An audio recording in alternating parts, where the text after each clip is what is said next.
Olá pessoal, tudo bem? Estamos aqui para mais uma aula, uma videoaula da disciplina Direitos Humanos e Cidadania. Bom, como vocês como vocês se lembram lá no fórum da segunda semana, a gente trabalhou com o texto do José Murilo de Carvalho. É um texto que ele vai fazer um apanhado sobre a história do Brasil, ele vai desde a colônia, ele vem traçando todos os períodos, trazendo todos os períodos, e aí ele dá para a gente um panorama, na visão dele, de como que foi construída a cidadania no Brasil. Pois bem, o que nós temos para a aula de hoje é o seguinte, em cima daquilo que José Murilo de Carvalho fez, no livro dele, eu peguei alguns outros autores que trazem uma abordagem mais recente, de nova perspectiva em cima disso, em cima da construção, de como que foi construída a cidadania no Brasil. Então, a aula de hoje é mais ou menos tratando sobre isso, um pouco da história do Brasil, e a partir daí a gente vai poder ter um pouco mais de clareza quando for falar da questão da cidadania. Pois bem, então eu preparei uma série de slides e a gente vai começar com eles agora. Nós temos aqui, o nosso primeiro slide, por que a sequência de marcha foi invertida no Brasil, Bom, pessoal, vocês sabem que a gente, quando vai fazer a análise da cidadania, da construção da cidadania, a gente tem que ter em mente o processo histórico daquele país, daquela nação. E o Brasil, ele não é a Inglaterra, Então, em cima dessa perspectiva, nós já podemos ver como que foi construída a cidadania na Inglaterra, A cidadania lá, ela está atrelada, ela está junta, com a construção do Estado inglês, da Inglaterra enquanto nação. Então, aqui no Brasil não é diferente. Então, a Constituição da Cidadania Brasileira, ela também está vinculada ao processo de formação do Brasil enquanto nação, que é um período longo. Bom, cada povo tem uma história própria, por isso não é aconselhável comparações, mas nesse quesito é praticamente a mesma coisa, Cada um acompanha o processo de formação da sua própria nação. Bom, como é que a gente entende a cidadania no Brasil? Como é que a gente pode entender isso? Uma análise deve ser feita considerando o processo de escrita da nossa história, Ou seja, a historiografia do século XIX. Isso é um momento muito importante para a gente ter em mente a questão da cidadania. Por exemplo, foi no século XIX que se buscou construir a ideia de nação brasileira, através do Instituto Histórico Geográfico Brasileiro e também do Colégio Pedro II, que eram instituições voltadas para construir a ideia de nação e formar também o cidadão naquele momento. As questões que são colocadas pelos programas e currículos de história giraram principalmente sobre quem deveria ser os agentes sociais privilegiados formadores da nação. Ou seja, a história do Brasil, ela foi escrita e foi ensinada de forma a criar uma identidade comum, em que todos aqueles grupos que formaram a nação, pelo menos os 3 principais grupos de formadores da nação brasileira, eles seriam apresentados sem conflitos. Bom, portanto, temos os índios, os negros, não como sujeitos da construção da nação brasileira, mas eles não foram compreendidos em suas características culturais, mas eles eram entendidos como cooperadores da grande obra colonizadora e civilizatória, conduzida pelo branco europeu, português e cristão. Dessa forma, o passado ele aparece como elemento que busca homogeneizar e unificar as ações humanas na constituição de uma cultura nacional. Na América Portuguesa, quando o Brasil ainda era colônia, a gente não tem cidadão, tá? Nós temos súditos del rei, mas não existia, não existia Brasil, Não existia Brasil e, portanto, não existia a noção, a concepção de cidadania que a gente tem hoje, Então, é preciso compreender isso. E, a partir de agora, a gente vai falar um pouco sobre as constituições. Então, eu vou pegar a partir das constituições para ver o que essas constituições elas colocam para a gente. A Constituição de 1824, que é a primeira Constituição do Brasil, né, a primeira Constituição da monarquia, né, e a primeira Constituição do país, ela foi outorgada em 25 de março de 1824 por Dom Pedro I e definia a forma de governo como uma monarquia hereditária, né, constitucional e representativa. Os poderes eles foram divididos em 4: o legislativo, o executivo, o judiciário e o poder moderador. O poder moderador, pessoal, era aquele que de uso próprio do imperador. Ele usava para poder equilibrar, né, segundo ele, qualquer conflito, né, qualquer atrito que tivesse entre os outros poderes. Então, a Constituição, ela incluía, né, o catolicismo como religião oficial do Estado e permitia os cultos privados de outras religiões, desde que os templos não ostentassem seus símbolos. Aqueles que fossem nascidos em Portugal ou em outras colônias seriam considerados cidadãos, né, brasileiros se tivessem aderido à independência, né? E também nós temos todos os homens livres e libertos nascidos no Brasil considerados cidadãos. As eleições, elas eram indiretas.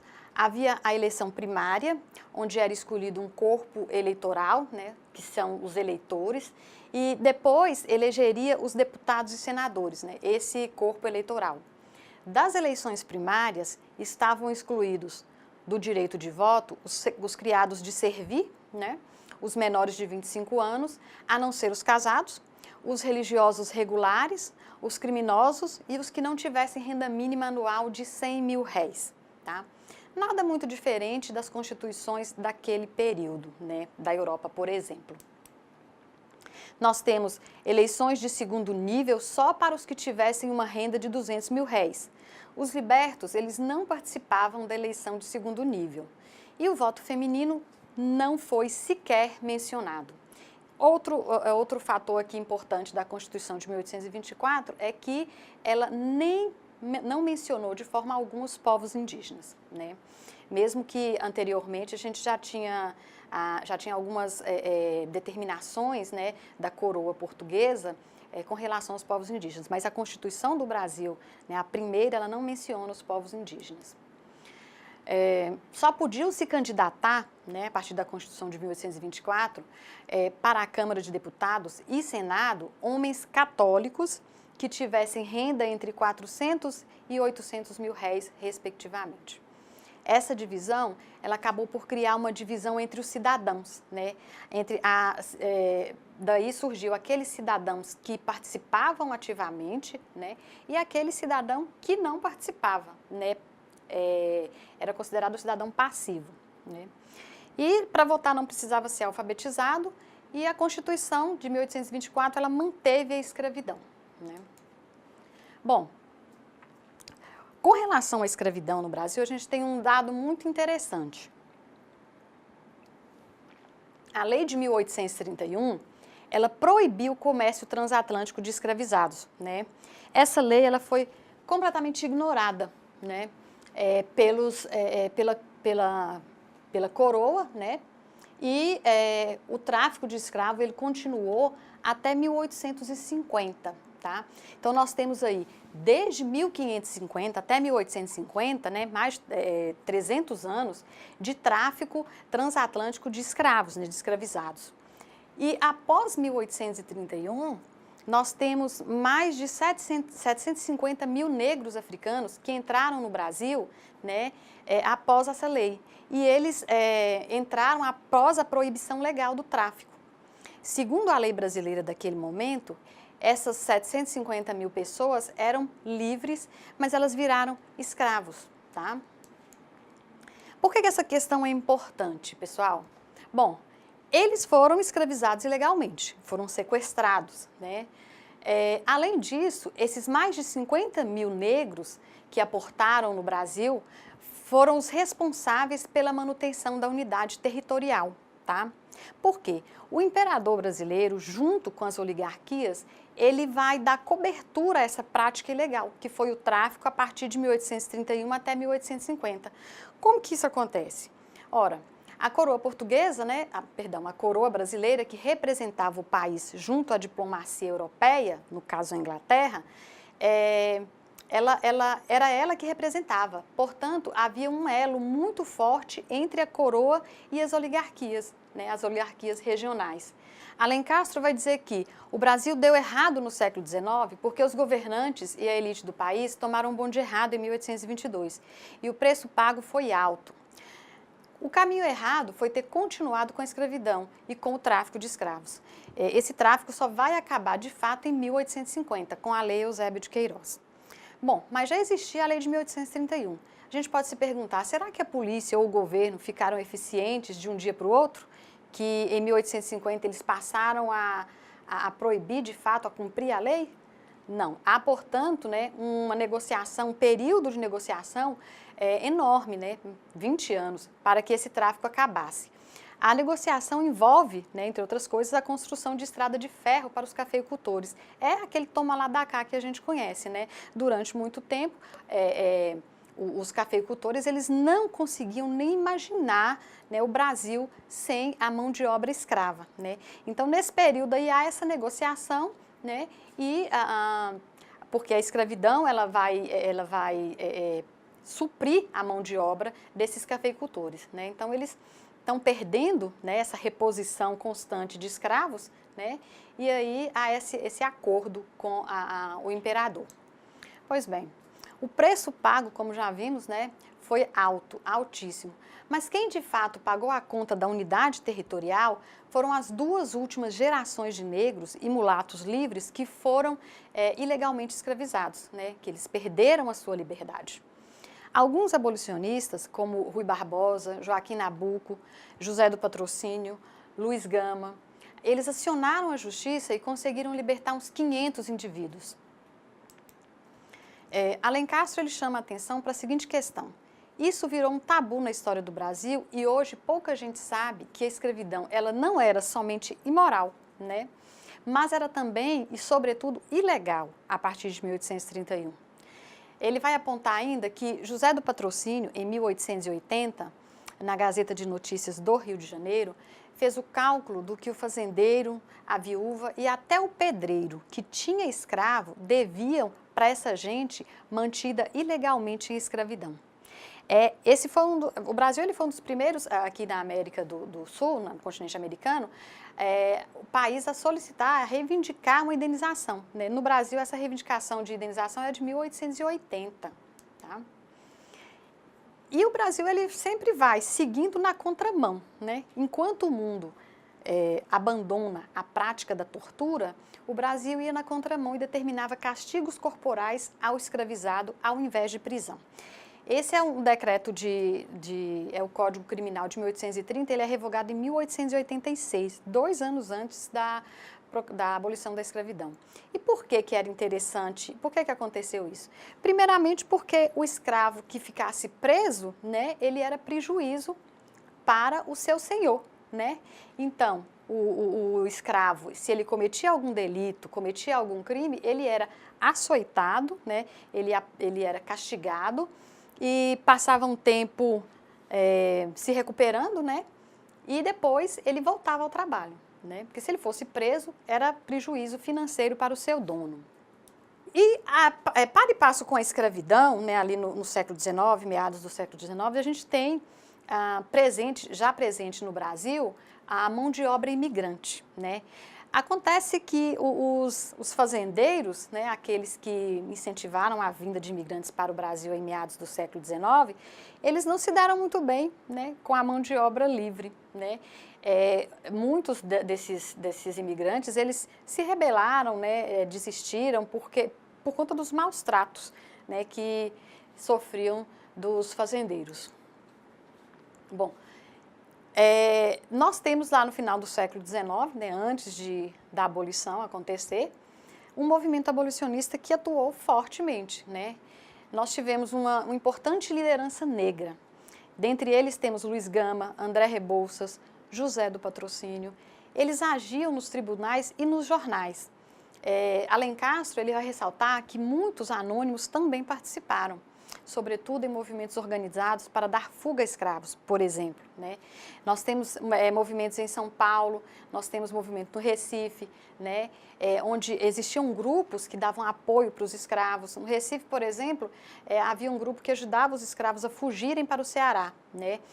Algumas partes do Brasil, em alguns municípios, né, a escravidão ela foi definhando aos poucos, né? E quando chegou 1888, já estava praticamente, existia escravo ainda, mas alguns, né, municípios, eles já não tinham tantos escravos, né?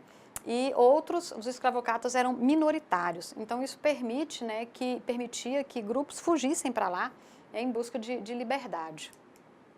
Alencastro ainda vai ressaltar que a maior parte do movimento republicano fechou com os latifundiários para trazer imigrantes que trabalhassem nas lavouras. E então não mexeram na propriedade rural. Esse é um outro assunto, um outro ponto muito importante, porque o Brasil ele é um dos poucos países que não tocou na questão agrária, na questão da terra, né? Não se fez uma reforma agrária aqui, né? De forma alguma. Então,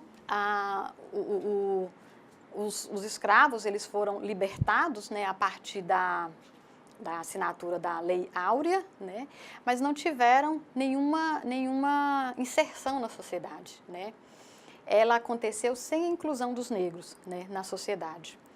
O fim da monarquia ela aconteceu sem participação ativa da população, mas ao contrário do que a gente pode pensar, né, a abolição ela acabou sim, né, com a escravidão, né, mesmo com todos os limites que teve, né, porque foram muitos, né, ela não foi uma farsa, ela aconteceu de fato, assim como a República também, né?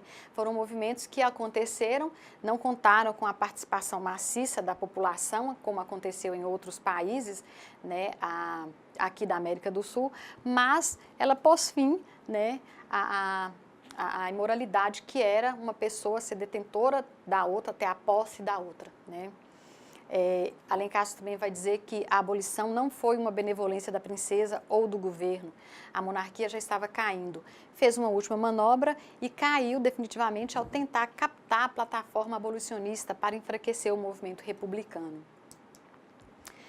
Nesse meio todo aí, né, do século XIX, a gente tem um ponto positivo para a construção dos direitos, né? Ainda no século XIX, em 1855, o francês Ernest Reut, ele trouxe a educação para surdos para o Brasil, né? Em 1857, sob o governo de Dom Pedro II, foi fundada na cidade do Rio de Janeiro a primeira escola de surdos no país, denominada Imperial Instituto dos Surdos Mudos, hoje o Instituto Nacional de Educação dos Surdos. Mas a história, né, dessa instituição ela é cheia de indas e vindas, né? Em 1868, nós temos o Instituto deixando de ter um caráter educacional e passando a ser usado como um abrigo para pessoas surdas, né? Um asilo. Ainda em 1868, ele volta a ter um caráter educacional e tem como base o aprendizado da linguagem articulada e da leitura dos lábios, tá? Da linguagem oral, né? O que também não era uma coisa interessante, né? Hoje a educação para surdos ela usa o método do bilinguismo, né? Nós temos atualmente a Libras, né, como a língua brasileira de sinais, né? Atualmente o Instituto ele funciona com esse método. Mas é uma coisa bem interessante para esse período, né, no século XIX no Brasil. Bom, então nós temos aí a monarquia caindo e a república nascendo. E esse é também um ponto bem interessante. Eu coloquei aqui duas bandeiras, né, a bandeira da monarquia e a bandeira da república, e a gente vai falar um pouco sobre a república. Pessoal, então vamos lá, democracia e cidadania na Primeira República. A república ela foi promulgada, né, através de um golpe, né, militar em 15 de novembro de 1889. Né? O Marechal Deodoro da Fonseca, que foi o primeiro presidente, ele dirigiu o Brasil, né, ele governou o Brasil por 8 meses. Em seguida, nós tivemos o Marechal Floriano Peixoto, também militar, né, até 1894. E depois o Prudente de Moraes, que foi o primeiro civil a governar o Brasil. Tá? O Brasil ele vai tornar-se um Estado federado, republicano e presidencialista, com regime democrático e com 3 poderes. Então, aí nós já temos uma mudança. o poder moderador, né, ele vai ser extinto, esse poder moderador que era da Constituição de 1824. Em seu livro A Formação das Almas, José Murilo de Carvalho ele aponta 3 propostas ou modelos para o Estado brasileiro republicano, né, que foi pensada lá naquele momento. A proposta liberal ou americana, a proposta positivista e a proposta jacobina. Cada um desses modelos concebia uma ideia de participação popular na vida política. Então, até os primeiros anos do século XX, né, o modelo positivista prevaleceu. E como que era essa concepção positivista de cidadania, né? Essa ideia, né, dos positivistas acerca da cidadania não incluía os direitos políticos, olha só, admitia apenas os direitos civis e sociais. Os direitos sociais não poderiam ser conquistados pela pressão dos interessados, mas deveriam ser concedidos paternalisticamente pelos governantes, né? Então aí a gente já tem uma noção, né, a gente começa a entender mais como que o Estado ele atuou, né, com relação à cidadania. A Constituição de 1891, ela traz em seu artigo 72 o seguinte dizer: todos são iguais perante a lei. A República não admite privilégios de nascimento, desconhece foros de nobreza e extingue as ordens honoríficas e títulos nobiliárquicos. Nós temos também o fim do regime do padroado, né, que é a separação entre a Igreja e o Estado, ponto importante, né? O Estado brasileiro passa a ser laico, né? Não tem uma religião, pelo menos em tese. As eleições, elas são diretas para todos os cargos do Legislativo e Executivo. Eram eleitores e elegíveis, homens maiores de 21 anos alfabetizados. E quem é que não votava? Homens menores de 21 anos, mulheres, soldados, analfabetos, os religiosos, os praças de pré, né, que são os militares de baixa patente, e aí já inclui os soldados. E a gente, né, tem que lembrar que o índice de analfabetismo naquele momento era muito alto, né? Então, uma parcela mínima da população é que vai votar. O voto ele era aberto. Na prática, as eleições elas eram fraudadas, né? Tinha muita fraude nesse momento. E não havia ainda uma justiça eleitoral, né, que foi criada somente lá em 1932 com Getúlio Vargas. E as mulheres também só foram votar a partir de 32, né? Nós temos nesse período, né, da Primeira República, uma prática, né, que convencionou chamar-se de coronelismo, que são os fazendeiros, donos de grandes propriedades de terra, né, eles dominam a política local, eles possuíam contato com o poder público e controlam os votos de sua região, prestando favores aos seus funcionários ou agregados, né? A força dos coronéis se deu principalmente porque o Estado, o poder público, né, o Estado ele era muito ineficiente no interior do Brasil. Os eleitores, eles votavam no candidato do coronel por vários motivos. Por obediência, por lealdade ou gratidão, ou por algum favor, né, como dinheiro, serviços médicos ou proteção. Nós temos nesse momento também uma coisa muito interessante, que é as sufragistas, né? Berta Lutz, ela é uma das mulheres que ela foi a principal expoente da luta, né, das mulheres por direitos, ainda na Primeira República. A gente vai ter aí ela lutando por igualdade salarial, licença maternidade de 3 meses, redução da jornada de trabalho, direitos civis para as mulheres, né? Fim da tutoria do marido sobre a mulher e independência feminina no trabalho e no estudo, né? O voto feminino, como eu falei anteriormente, foi conquistado só em 1932. Aí nós temos, a partir de então, a Revolução de 1930, que vai acabar com a Primeira República, né? A Revolução de 30 passou para a história do Brasil como um movimento revolucionário que pôs fim a um caos que era a Primeira República, também conhecida como República Velha. Foi um golpe que destituiu o presidente eleito e colocou Getúlio Vargas no poder. Foi um golpe. Por que passou para a história como revolução? né, a força dos livros didáticos, né, e também a força de Getúlio Vargas, né? A gente vai ver, a partir de 1930, com Vargas no poder, ele controlando, né, a mídia, né, e com um sistema muito eficiente de propaganda, certo? Então, tem outras coisas que a gente precisa saber também que vai afetar muito o Brasil a partir da década de 30. Uma delas é a crise de 1929. E nós temos aí também a emergência das ideologias totalitárias, que é o nazifascismo, e a Revolução Russa de 1917. Né? Todos esses aí vão influenciar, né, vão afetar diretamente o Brasil nesse período. A Revolução Russa vai permitir um outro caminho, né, uma outra alternativa ao sistema capitalista. Aqui também vai ter a fundação do Partido Comunista, né, em 1922, um dos primeiros partidos políticos, né, do Brasil. E tanto o nazismo quanto o fascismo também vai ter o seu reflexo aqui. Né? Nós temos movimentos aqui no Brasil inspirados no nazifascismo. Tá? Bom, e o que Getúlio Vargas vai fazer a partir de 30, né, de tão importante que ele vai se tornar um mito, né? Bom, é a partir de Getúlio Vargas que a gente vai ver a construção de uma cidadania trabalhista. O que ele vai fazer?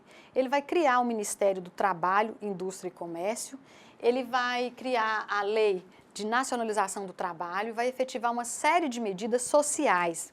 Então, os benefícios como férias, jornada de trabalho não superior a 8 horas, salário mínimo, regulamentação do trabalho da mulher, somam algumas das reivindicações que são atendidas por Getúlio Vargas. Tá? Ele vai iniciar um processo de valorização do trabalhador brasileiro, principalmente porque, pessoal, a ideia de trabalho ainda era associada à escravidão, né, como algo pejorativo. É também a partir de 1930 que o Estado vai definir um novo papel para a educação e para a saúde, com a criação de escolas normais para a formação de professores, né, e hospitais. E aí, a partir de Vargas, a gente tem o início de políticas públicas para os povos indígenas. Né? Vargas ele é o primeiro presidente a visitar uma aldeia indígena, né, e o Dia do Índio, 19 de abril, é instituído durante o governo de Vargas. Essas medidas, elas tornam-se necessárias a partir da perspectiva do governo, porque o operariado está crescendo, o Brasil está se transformando, né? Então é necessário controlar, né, esse operariado, né? Não é de se admirar, portanto, que o povo, né, tivesse por Getúlio Vargas uma espécie de devoção, uma vez que foi efetivamente a partir de 30, mais precisamente entre 31 e 35, que as reivindicações dos trabalhadores começaram a ser atendidas e fiscalizadas pelo Estado. Então, a gente tem, a partir daí, uma significativa lealdade da classe operária em relação a Getúlio Vargas. E a Constituição de 1934? O que ela trouxe de inovador? Ela tem um caráter liberal e progressista, né? E é influenciada pela Constituição alemã do período. É caracterizada pelas leis trabalhistas também. Temos o voto secreto, o voto feminino, né? E a legislação trabalhista começando a ser efetivada. Previdência social, jornada de trabalho de 8 horas diárias, salário mínimo, férias. É bom lembrar, pessoal, que a legislação trabalhista, nesse momento, a partir do início do século XX, nós temos vários países que estão reivindicando com movimentos, né, a mudanças na legislação trabalhista, né? Estão reivindicando uma legislação que possa dar conta dos conflitos entre o capital e o trabalho, entre patrão e empregado, né? Foi isso que aconteceu na Rússia, né, do século XX, lá no início, e que culminou tempos depois com a Revolução Russa de 1917. Então, nós temos também, a partir de Vargas e da Constituição de 34, a autonomia dos sindicatos. Na prática, vai haver um corporativismo e uma cooptação de sindicatos e suas lideranças. Nós temos também medidas nacionalistas que vão defender as riquezas naturais do país. Temos a criação da justiça eleitoral, a obrigação das empresas manterem, no mínimo, 2/3 de empregados brasileiros. As eleições, elas foram determinadas que seriam diretas para presidente, mas ficou estabelecido nas disposições transitórias que o primeiro presidente seria eleito pelos parlamentares. tá? Essa Constituição de 34, ela tem uma ligação muito especial com a Revolução Constitucionalista de 32, que foi feita pelos paulistas, né, exigindo que Getúlio Vargas elaborasse uma Constituição, porque logo após a subida ao poder, né, teve o período do governo provisório e foi de 30 a 34 esse governo provisório. Vargas ele estava atrasando a elaboração de uma Constituição. E aí, com a Revolução Constitucionalista em 32, que foi derrotada nas armas, mas ela teve o seu objetivo vitorioso, né, que era a Constituição, ficou determinado lá que o primeiro presidente, né, seria eleito pelos parlamentares. Vargas ele foi eleito um dia após promulgar a nova Constituição. E foi eleito indiretamente e ficou de 34, né, aliás, de 30 até 1945, né? E aí nós temos várias fases do governo Vargas, né? De 30 a 34 é o período do governo provisório, de 34 a 37 é o governo constitucional. E depois nós temos de 37 a 45, que é o Estado Novo, tá? E para iniciar o Estado Novo, nós temos a Constituição de 37, né, que ela é inspirada no fascismo italiano, né? Bom, pessoal, a Constituição de 37 foi inspirada no fascismo italiano e ela é que vai ser a Constituição do Estado Novo. Mas como que Vargas chega até a Constituição de 37? Se em 34 já tinha uma Constituição, o que levou a ter outra Constituição? Eu sei que na turma tem algumas pessoas que fizeram história, então para eles está tranquilo, mas outras não, né? Outras pessoas ainda não têm esse conhecimento mais aprofundado da história do Brasil. Bom, nós temos em 35 acontecendo uma intentona comunista ou insurreição comunista, né? Que é uma tentativa fracassada, né, do Partido Comunista de fazer uma revolução. A partir disso, nós temos o Estado brasileiro, né, a partir do governo de Vargas, arquitetando aí um plano, né? Hoje sabe-se que o plano Cohen foi um plano falso, né? Mas naquele momento, né, com o poder da mídia, né, Vargas espalhou que existia um plano comunista para tomar o poder, né?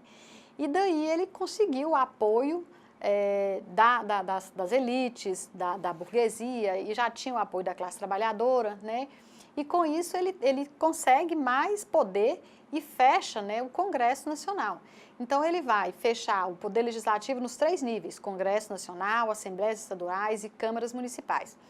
O poder judiciário passa a ser subordinado ao executivo, total liberdade de ação à polícia especial. A propaganda a favor do governo no rádio são mediadas pelo DIP, né, Departamento de Imprensa e Propaganda. Nós temos a eliminação do direito de greve, a reintrodução da pena de morte. E os estados, eles seriam governados por interventores nomeados por Getúlio Vargas, né? A partir da Constituição de 37, né, a gente percebe que ela dava um respaldo legal para o regime autoritário que se implantava com aquilo que Vargas chamou de Estado Novo, e era um retrocesso se comparado à anterior, em termos de democracia e direitos humanos. Vale lembrar que os crimes e as perseguições a quem se opôs a essa forma de governo continuaram até o fim do regime, e quando este chegou ao fim, ninguém foi punido, né? Agora, uma coisa que eu quero chamar a atenção é a relação da Constituição de 37 com o trabalho enquanto direito social, certo? No seu artigo 36, consta que o trabalho é um dever social. O trabalho intelectual, técnico e manual tem direito à proteção e solicitude especiais do Estado. A todos é garantido o direito de subsistir mediante o seu trabalho honesto e este, como meio de subsistência do indivíduo, constitui um bem que é dever do Estado proteger, assegurando-lhe condições favoráveis e meios de defesa. Ou seja, o trabalho aí, ele é não somente um direito, mas ele é um dever também, né? A partir de 38, o governo promoveu a Marcha para o Oeste. O objetivo era incorporar os estados de Mato Grosso do Sul e Goiás à vida econômica nacional, né? A Marcha para o Oeste tinha a missão de incentivar a migração interna, criando colônias agrícolas, apoiando a agropecuária e fazendo a reforma agrária. A reforma agrária nunca aconteceu. No Estado Novo também, né, a gente tem Vargas, né, ampliando mais o leque de benefícios para os trabalhadores. Então, isso aqui é uma passeata, né? Eu achei bem interessante essa imagem, ela diz muito, né? O trabalhador também tem o seu lugar no Estado Novo, né? Aqui eu trouxe algumas imagens da carteira de trabalho, né? Essa carteira de trabalho era como se fosse a carteira de identidade cívica do trabalhador, era de uma importância muito grande naquele momento, né? E como é que Getúlio Vargas vai construir essa relação com os trabalhadores, com a classe trabalhadora? Nós temos alguns autores, né, intelectuais, né, estudiosos dos direitos humanos e da cidadania brasileira que tem algumas coisas interessantes sobre isso. A Dulce Chaves Pandolfi, ela chama a nossa atenção para o fato de que o Estado brasileiro no pós-30 buscou definir um novo papel e lugar para o trabalhador na sociedade, através de uma nova ideologia política. Com isso, o governo procurou, através dessa legislação, conquistar a simpatia da classe operária, bem como tê-la sob seu domínio, através do controle dos sindicatos. Isso acontecia, continua Pandolfi, uma vez que os sindicatos eles eram atrelados ao Estado, visto que o governo condicionou o gozo dos benefícios sociais à condição de um trabalhador pertencente a uma instituição sindical. O que isso significa na prática? Que somente os trabalhadores com carteira assinada tinham acesso aos direitos, né? É aquilo que Vanderlei Guilherme dos Santos vai chamar de cidadania regulada, né? O termo cidadania regulada, né, ele significa que é aquela cidadania cujas raízes vão se encontrar não em um código de valores políticos, mas em um sistema de estratificação ocupacional. E que, ademais, tal sistema de estratificação é definido por norma legal. Em outras palavras, são cidadãos, todos aqueles membros da comunidade que se encontram localizados em qualquer uma das ocupações reconhecidas e definidas em lei. Dulce vai continuar dizendo, a Pandolfi, né? Esse processo histórico de afirmação da nossa cidadania acarretou consequências na percepção que a população tem sobre os seus direitos. Uma delas é a frequente associação que a população brasileira faz entre os direitos, de um modo geral, e os direitos sociais. No imaginário do povo, a palavra direitos é praticamente usada sempre no plural, né, é via de regra relacionada com aquele conjunto dos benefícios garantidos pelas leis trabalhistas e previdenciárias implantadas durante a era Vargas. E eu achei bem interessante trazer um discurso de Getúlio Vargas, né, para a gente poder analisar. O que Vargas dizia para o trabalhador, né, o que ele pensava sobre essa concepção dos direitos? Bom, para ele, todo trabalhador, qualquer que seja a sua profissão, é a este respeito um patriota, dizia Vargas, que conjuga o seu esforço individual à ação coletiva em prol da independência econômica da nacionalidade. O nosso progresso não pode ser obra exclusiva do governo, mas sim de toda a nação, de todas as classes, de todos os homens e mulheres que se enobrecem pelo trabalho, valorizando a terra em que nasceram. Só o trabalho fecundo, dentro da ordem legal, que assegura a todos, patrões e operários, chefes de indústrias e proletários, lavradores, artesãos, intelectuais, um regime de justiça e de paz, poderá fazer a felicidade da pátria brasileira. Então, esse é um discurso de Vargas em 1940, né? Então, aqui a gente tem nesse discurso uma ideia de que não existe conflito, né? Uma ideia de paz, né?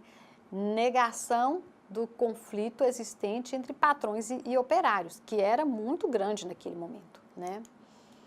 Vera Teles, quando ela vai analisar, né, esses discursos de Getúlio Vargas e analisar, né, a cidadania, ela vai observar o seguinte: os direitos do trabalho e a montagem de um formidável sistema de proteção social tiraram a população trabalhadora do arbítrio, até então sem limite, do poder patronal para jogá-la por inteiro sob a tutela estatal, né? É um modelo peculiar de cidadania, onde os direitos sociais são separados dos direitos políticos, né? É o que ela diz. É definida nos termos da proteção do Estado por meio dos direitos sociais, como uma forma de recompensar o cumprimento com o dever do trabalho, né? A nova velha política. Eu trouxe para vocês essa percepção da Ângela de Castro Gomes porque eu achei muito interessante. Ela faz uma revisão na historiografia.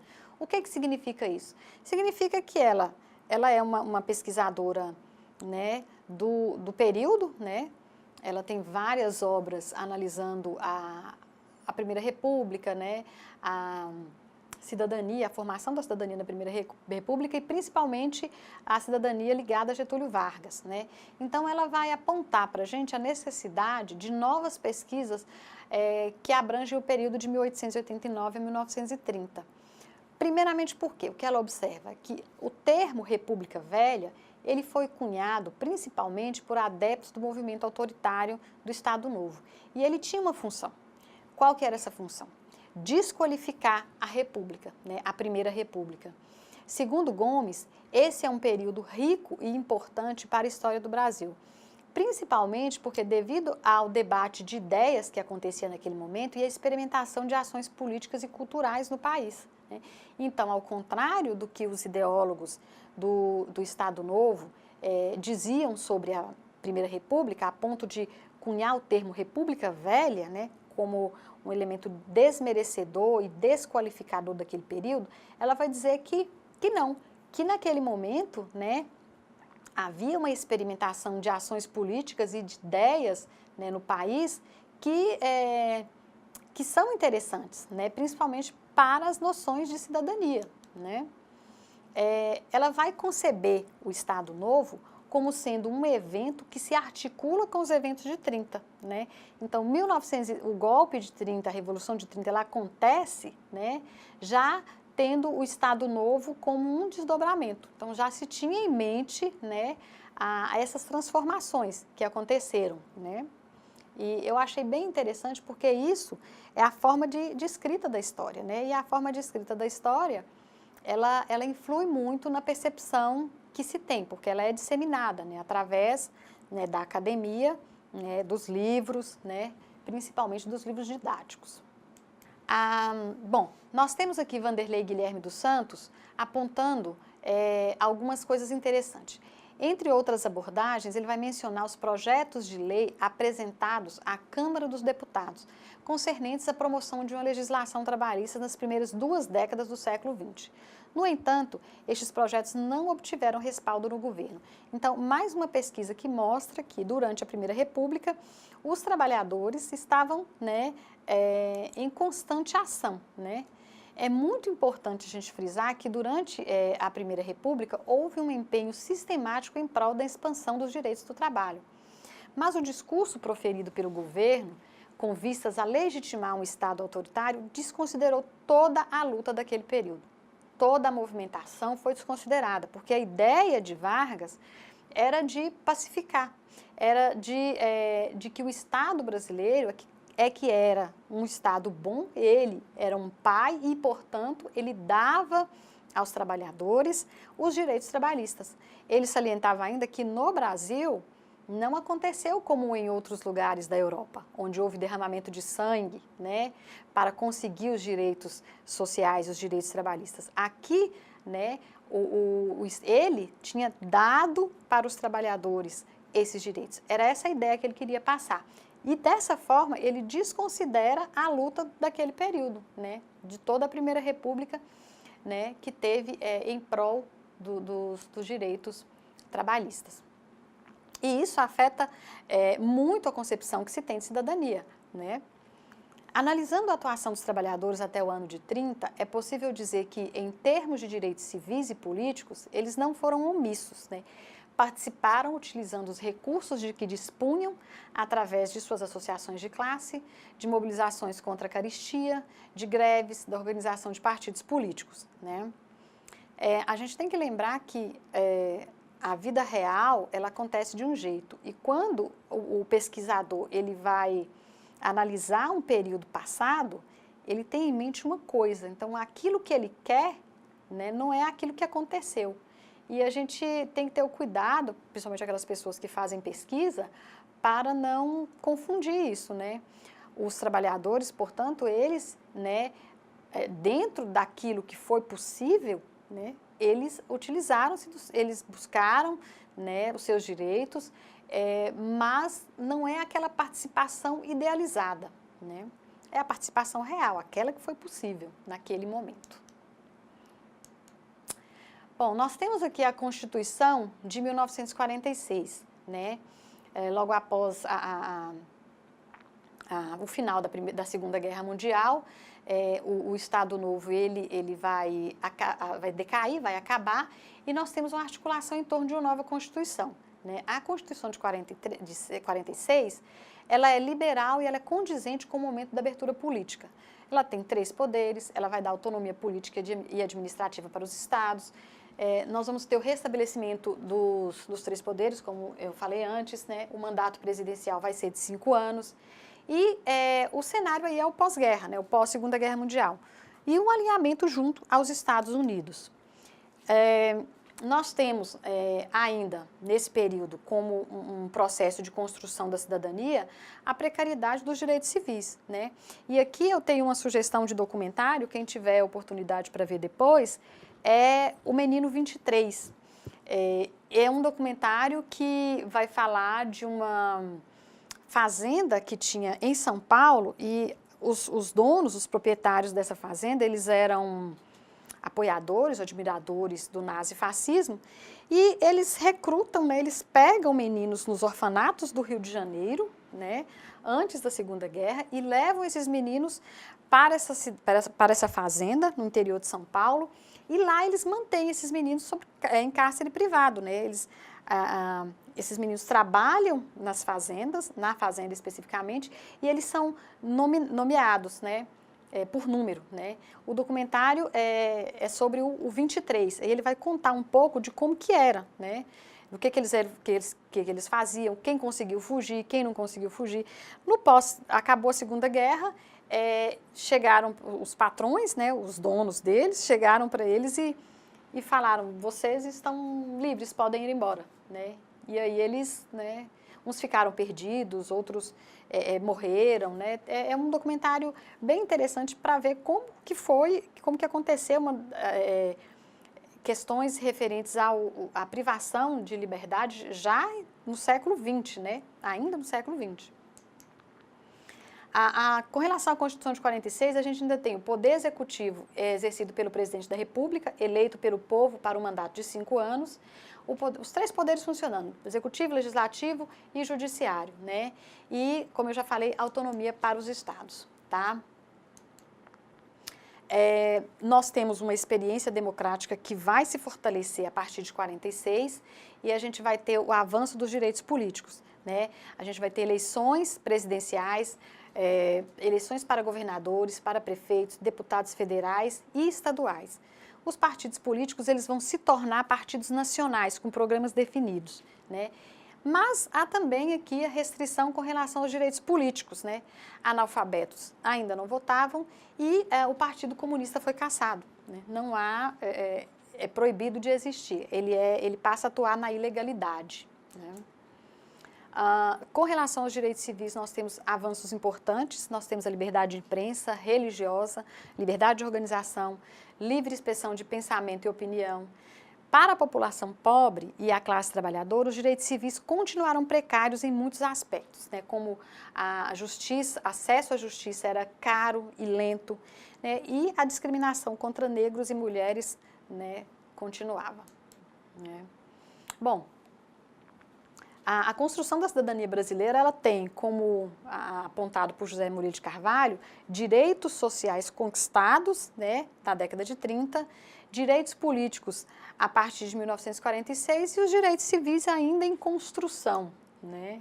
Então, pessoal, terminamos aqui, por hoje é só, e eu espero que ter falado um pouco sobre o processo da história do Brasil, né, um pouco sobre a história, tenha clareado um pouco, né, para a gente entender mais sobre os direitos humanos no final do nosso curso, né, da nossa disciplina, tá? Então, obrigada pela atenção, até a próxima aula e a gente vai dando continuidade. Na próxima aula eu vou falar um pouco mais sobre os atos institucionais, né, que vieram em 64 e dar sequência até a Constituição de 88, ok? Muito obrigada pela atenção.